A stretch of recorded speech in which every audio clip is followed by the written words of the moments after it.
All right, so far we only have half of our crab's limbs, which is fine because crabs can regenerate their limbs anyways, but we can help our little crab character out by quickly making the other half of its limbs by utilizing some of the helpful tools in Cinema 4D that allow you to quickly mirror or symmetrize geometry.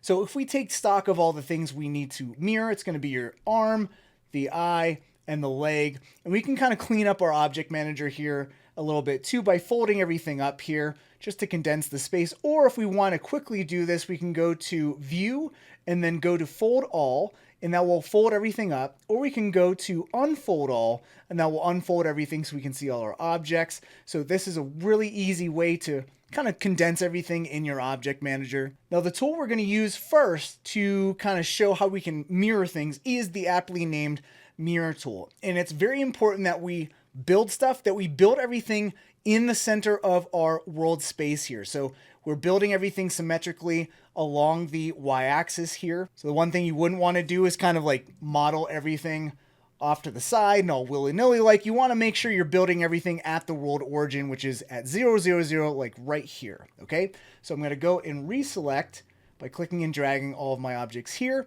And then we're going to go up to the character menu and grab the mirror tool. Okay, so there's a whole bunch of different options here. If I click and drag, I can actually activate and see all of these options in all of these tabs all at once. So we're going to go right down the line. You can actually individually check out what's in each of these tabs like that as well. But I like having everything open all at once. So the first up is under the direction menu here. And this is basically which origin do you want to generate the mirroring from. So like I said, it's very important that we build everything to be centered in the world space. So we can set it like this, okay? And then the coordinates, same thing. We're going to use the world space. Now the axis, you have to bone up on your X, Y, and Z coordinates, but this axis is going to be perfect for what we want. We basically want to mirror the right side to the left side, or the positive X to the negative X. And so the axis, or the world plane that we're going to be using, is this YZ plane, which if we orbit here, there is our Y and Z. So we want to mirror from this plane, okay? So we'll be mirroring along the X. So that's exactly what we want.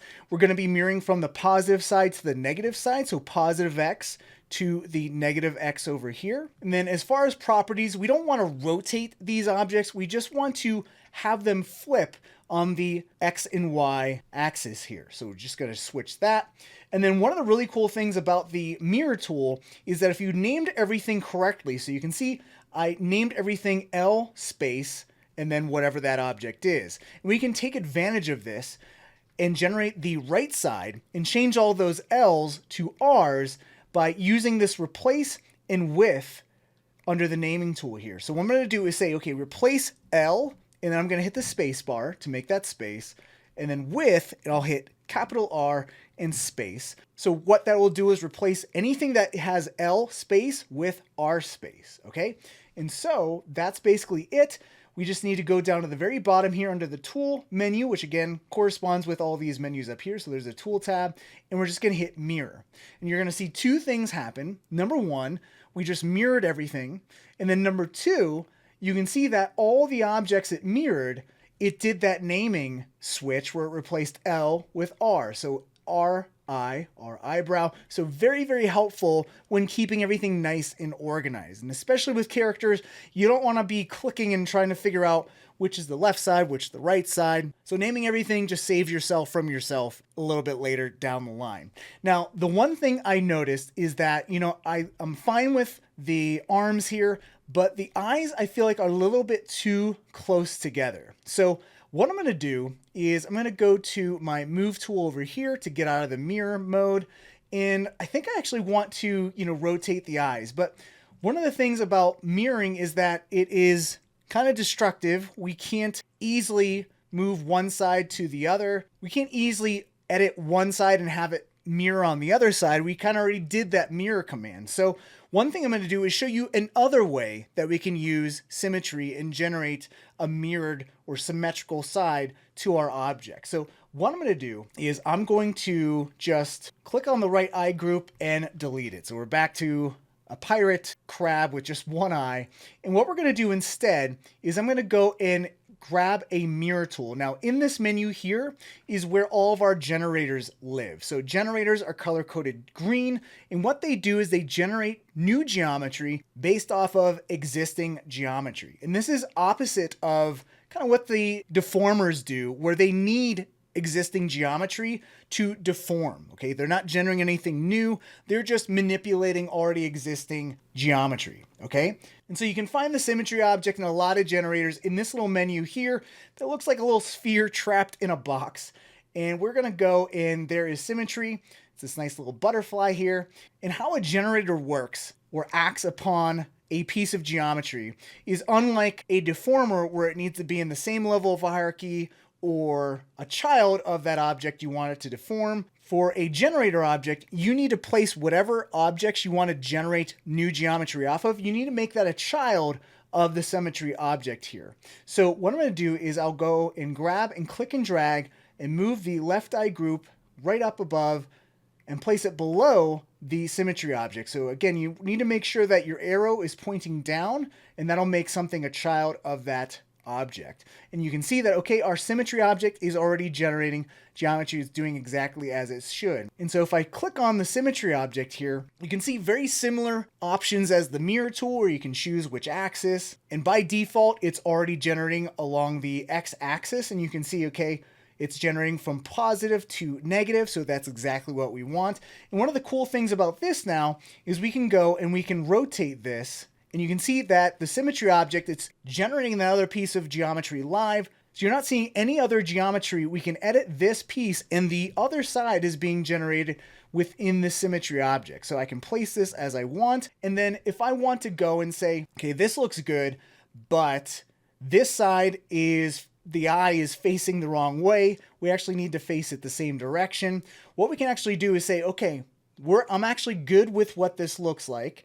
Let's bake this down and create that other set of geometry, because right now it's within this symmetry object here. It's not actually there. I can't edit this side until what we do is make this object editable. And what that means is that I can actually generate that symmetrized geometry. But before I do that, I want to click on this very important option here, which is keep parametric. Okay, and what that allows us to do is when I make this piece of geometry editable and generate that other side, it's not actually baking down these parametric objects with all the parametric options here. So what I'm going to do is I'm going to select the symmetry object, and then if I want to make it editable, I'm going to hit this button right here, or the shortcut key for that is C. So if I hit that, you're going to see that if I twirl this down, you'll see that I have my left eye group and my right eye group that is not named the right eye group, but you can see how it kept everything parametric, and I now can, edit this. But again, using the mirror tool was very helpful, because what it does is it mirrors the geometry and then renames everything for us. So what I'll do is I'll delete that object there. I'll select the left eye group and go back to our mirror tool, and then everything should be perfect the way it is.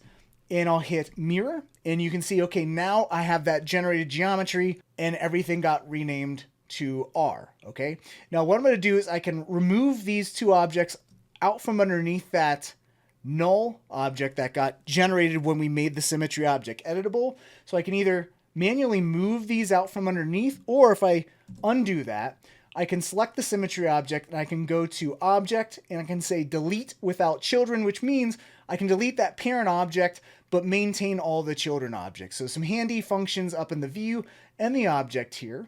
And so I can go and just fold all to clean everything up. But again, I still need to go into this eyeball and rotate everything. And basically what I'm going to do is I'm going to select the right eye and add to my selection by holding the Command or Control key down and grabbing all the other elements. And I'm going to rotate this like 90 degrees like so. Hit the E key and just reposition like so. And there we go. Now, what if I wanted to create some back legs here, so front and back legs? Well, I can go and again use that symmetry tool, but this time I'm going to use it on two objects. So I'm going to go and grab my symmetry object and then grab the left and right leg group by hitting Command or Control and adding to selection. clicking and dragging, and again, making sure that arrow is pointing down.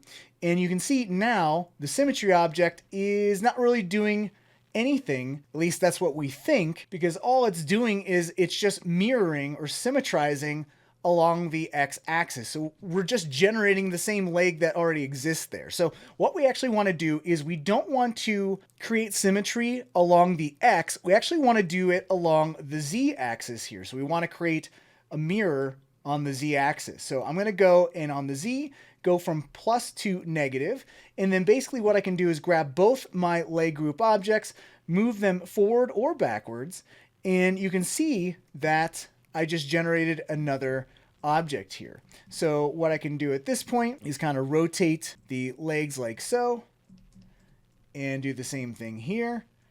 And honestly, this is not the best way to do this because these legs are not going to line up perfectly. So what I'm going to do is undo all of that. And what I'm going to do is delete that right leg.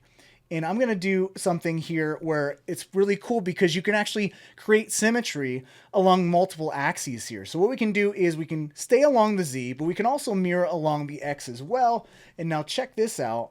We can have 4 legs, and now we can actually precisely mirror this, and so this will not have like different rotations on each side. And so this is really cool because we can mirror along multiple axes at the same time using the symmetry object. So again, we can go to the symmetry object. We can either keep this symmetrical, so that's actually really cool. If you wanted to say animate all the legs at the same time, you could do something like that. Or if you wanted to say animate the bend deformer here like so, you can just animate the single object and it'll animate all the symmetrized objects as well.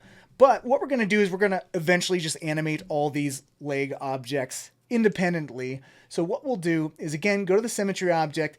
We want to make sure we keep parametric and then hit this button again to convert parametric objects to polygonal objects or make it editable, or we can hit the C key. And again, we can go and say object delete without children. Now, before we use the naming tool that was within the mirror tool, we don't need to mirror anything. We just need to rename these objects, change these two right here and right here from left to right, okay? So what we're actually gonna do is just use the naming tool. And so that is underneath your tools right here.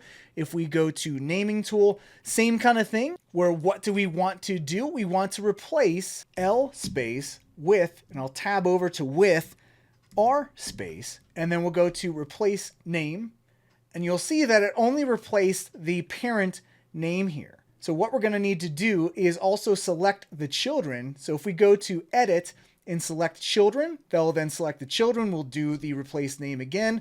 Voila, we have all of our different objects here named correctly. And then we can do at this point is group everything underneath a null. So I'm going to go and create a null. Let's name this crab character. Hit enter, and I'll just go and click and drag and just place everything underneath that crab character, fold that up, and we got a happy little crab character with all of its limbs ready to dance around. So the mirror tool and the symmetry object are really powerful ways to create mirrored or symmetrical geometry easily without having to manually duplicating and replacing your objects. And the naming tool is also a great way to keep everything named and organized in your scene. So now that we have our crab character fully formed, we can add more elements to our scene like a fishbowl.